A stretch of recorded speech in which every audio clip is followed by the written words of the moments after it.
Olá pessoal, tudo bem com vocês? Eu sou a professora Gabriela e hoje nós vamos ter aí mais uma videoaula de Direito Penal. Na aula de hoje nós vamos estar aprendendo, observando os aspectos mais importantes do crime de falsidade ideológica que está previsto no artigo 299 do Código Penal. Então vamos lá ver o que diz o artigo. Constitui crime de falsidade ideológica omitir em documento público ou particular declaração que dele deveria constar ou nele inserir ou fazer inserir declaração falsa ou diversa da que deveria ser escrita, com o fim de prejudicar direito, criar obrigação ou alterar a verdade sobre o fato juridicamente relevante. Pena, reclusão de 1 a 5 anos e multa se o documento é público, ou pena de 1 a 3 anos e multa se o documento é particular. Parágrafo único. Se o agente é funcionário público e comete o crime prevalecente do cargo, ou se a falsificação ou alteração é de assentamento de registro civil, aumenta-se a pena da sexta parte. Então, primeiramente, aí, primeiros aspectos importantes que a gente pode observar apenas lendo o caput é que esse tipo penal, tá, ele pode ocorrer tanto em relação aos documentos públicos como aos documentos particulares, tá? Por tratar-se aí de uma falsidade, tá? Uma falsificação, enfim, o pessoal, né, as pessoas, os estudantes de direito, enfim, acabam por vezes fazer confusões, tá? E confundir esses três tipos penais, os três tipos penais que são eles: a falsificação de documento público, falsificação de documento particular e a falsidade ideológica, tá? Mas a gente vai ver aqui que eles são bem distintos. Por quê? Porque a falsidade ideológica, ela está relacionada à informação inserida ser falsa. No entanto, o documento ele é verdadeiro, tá? Já na falsidade, na falsificação de documento público ou particular, o documento em si é falso. Isso vai refletir também na questão da perícia, tá? Quando for o crime de falsificação de documento público e particular, por ele ser falso, é necessária a realização da perícia. Agora, aqui na falsificação na falsidade ideológica, o documento ele é verdadeiro. O que é falso são as informações. Neste caso, não é necessário a perícia no documento, mas sim é necessário aí que por meio de outras provas se prove que a informação que foi implantada neste documento é falsa, tá? Então eu vou dar exemplos aqui que vai ajudar a gente fazer essa diferenciação aí entre estes tipos penais. Vamos supor aí, né, que uma mulher, tá, após aí o seu divórcio, ela descobre que ela está grávida de poucas semanas. No entanto, ela esconde essa gestação, tá, com o fim de se vingar aí do seu ex-cônjuge. Ela esconde a gestação e quando esta criança nasce, ela vai até o registro aí, né, fazer a certidão de nascimento do seu filho e lá o funcionário público vai questioná-la sobre a paternidade e ela vai falar que ela não sabe, né, com o fim aí de se vingar do pai dessa criança. Então, ela vai falar que ela não sabe quem é o pai. Aqui no caso, nós vamos estar diante de uma falsidade ideológica, porque o documento ele é verdadeiro, tá? Ele foi feito, ele seguiu todos os trâmites legais, ele foi feito, ele foi emitido por um funcionário público competente, então não há aí nenhuma falsidade em relação ao documento. Agora, por exemplo, eu quero aí, eu tenho um objetivo X e para isso eu tenho que falsificar uma certidão de nascimento. Tá? Então, essa certidão de nascimento ela não existe, mas eu invento uma certidão de nascimento. Ou então, eu pego a minha própria certidão de nascimento, eu quero alterar lá a data de nascimento, tá? Então eu vou lá e altero a data de nascimento. Neste caso, este documento é falso, tá? É falso. Essa é a diferença, tá? Então, por mais que, no caso aqui da falsificação de documento público, que é este caso que eu falei para vocês, em que eu pego a certidão e eu mesma altero, por exemplo, alguns dados, eu altero a data de nascimento, Neste caso, tá, eu estarei diante de uma falsidade, de uma falsificação de documento público, tá? Por mais que, neste caso, eu emita uma segunda via, sempre a informação original vai constar, qual seja a minha verdadeira data de nascimento. Já na falsidade ideológica, não, tá? Por mais que seja requeridas aí segundas vias, elas sempre vão constar a informação, no caso, né, a omissão aí da mãe quanto à paternidade. Então essas aí são as características, as diferenças principais entre estes tipos penais. Continuando, quanto ao bem jurídico aqui da falsidade ideológica, tá? Trata-se aí também de um crime, tanto quanto o crime de falsificação de documento público ou falsificação de documento particular. Trata-se de crimes que têm por objetivo a tutela da fé pública dos documentos públicos e particulares. Então, o objeto jurídico aqui é a fé pública. A ação nuclear, os verbos do tipo, tá? Existem 4 formas de você praticar esse tipo penal, que está aqui. As ações nucleares previstas são, então, omitir declaração, que é o exemplo que eu passei para vocês, inserir declaração falsa, tá? Então, no caso, a mãe não omite, mas ela coloca, ela insere que, na verdade, o pai seria outra pessoa. Inserir declaração diversa da que deveria ser escrita, que no caso a declaração ela não é falsa, mas ela é diversa da que deveria ser escrita. Fazer inserir declaração falsa, que no caso você induz uma terceira pessoa a inserir essa declaração falsa.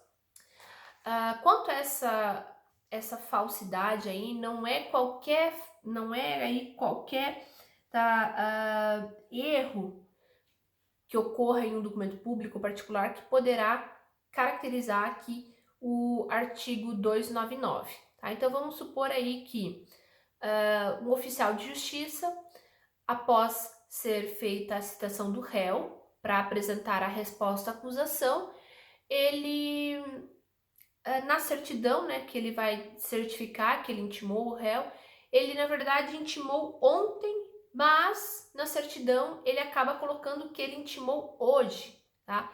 Isso não vai trazer nenhum prejuízo para a defesa, até porque ele vai estar aí concedendo mais prazo para o réu se defender, tá? Então não é qualquer erro que gera a configuração desse tipo penal, mas sim erros juridicamente relevantes, erros ou omissões aí que fazem ocorrer aí talvez uma criação de obrigações ou direitos, tá? Então tem que ser erros, omissões juridicamente relevantes. Quanto ao sujeito ativo, trata-se de um crime comum, podendo ser praticado por qualquer pessoa, se funcionário público, no exercício da atribuição aí, do cargo, ele também vai ter uma causa de aumento de pena. Quanto ao sujeito passivo, o sujeito passivo aqui em um primeiro momento é o Estado, né, sujeito passivo primário, e o sujeito passivo secundário seria então aí a pessoa que foi lesada com essa falsidade ideológica.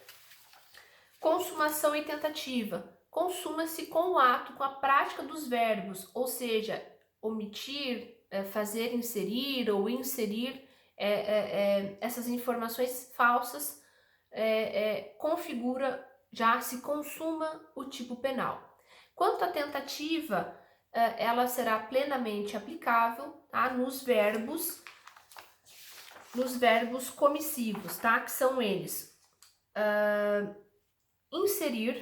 inserir declaração diversa, né, ou fazer inserir. Já na forma omissiva, que é omitir declaração, tá, não é por ser uma forma omissiva, não comportará aqui para este verbo, tá, a tentativa.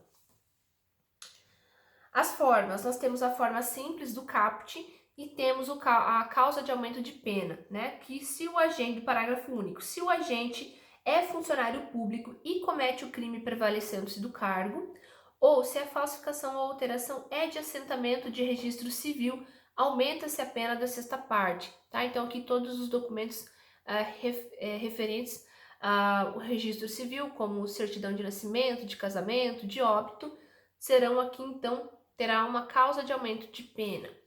Quanto à questão aí do registro civil, é importante a gente destacar dois tipos penais específicos, tá? Que é o artigo 241 e o artigo 242. O artigo 241 diz que constitui crime promover no registro civil a inscrição de nascimento inexistente.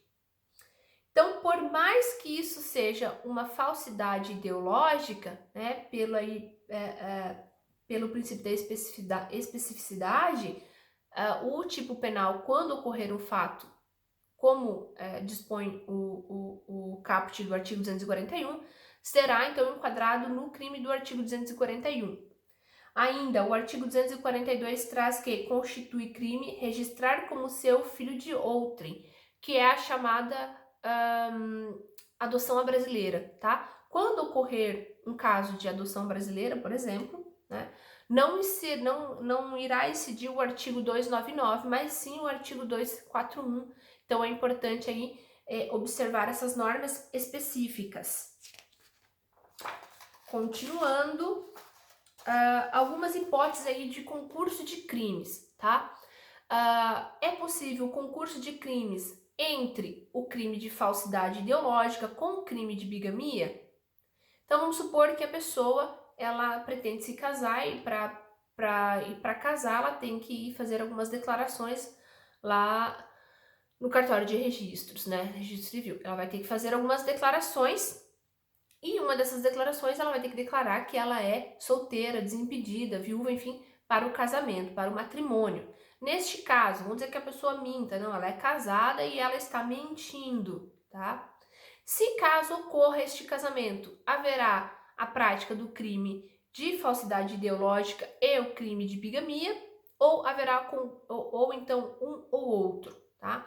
O que tem entendido é que se a falsidade ideológica ocorreu na parte da habilitação para o casamento, né, haverá apenas o crime de falsidade ideológica. Agora, se a bigamia ela chega a se consumar ou ser tentada, aí no caso haverá o concurso de crimes, tá?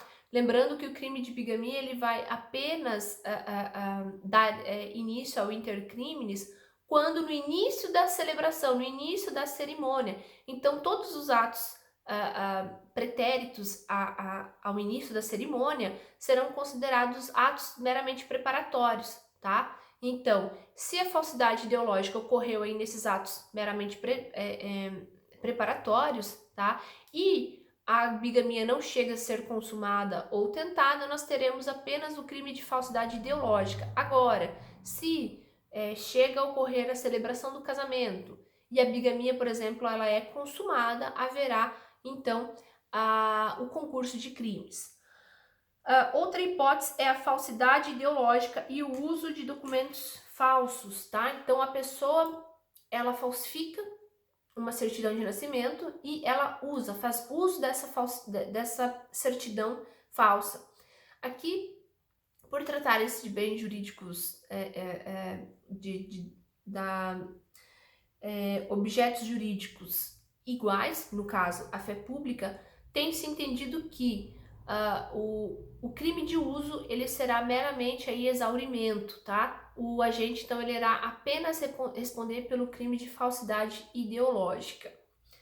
Outro caso também que pode aí cair para vocês em provas e concursos é a falsidade documental, falsidade ideológica, tá? E o estelionato. Então vamos supor que a pessoa falsifique não, né? Ela insira aí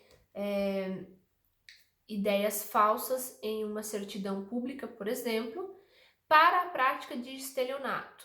Se essa certidão, ela foi aí, essas informações foram inseridas apenas para a prática do crime de estelionato, então o crime aí de falsidade ideológica será absorvido pelo crime de estelionato e responderá apenas pelo crime de estelionato. Agora, se essa pessoa tem o fim de praticar outras condutas com essa certidão, poderá ocorrer aí o concurso entre estes dois tipos penais.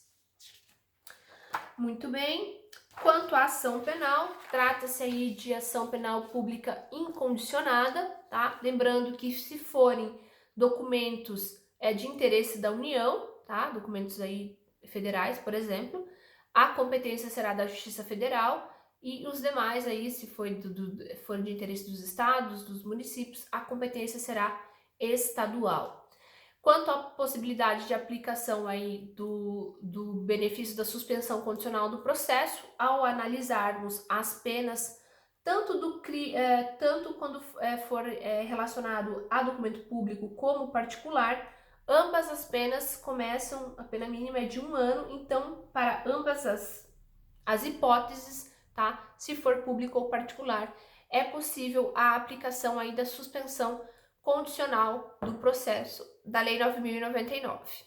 Pessoal, então, quanto ao crime de falsidade ideológica, essas são as observações, as considerações mais importantes sobre esse tipo penal, tá? Qualquer dúvida, estou à disposição de vocês. Até mais!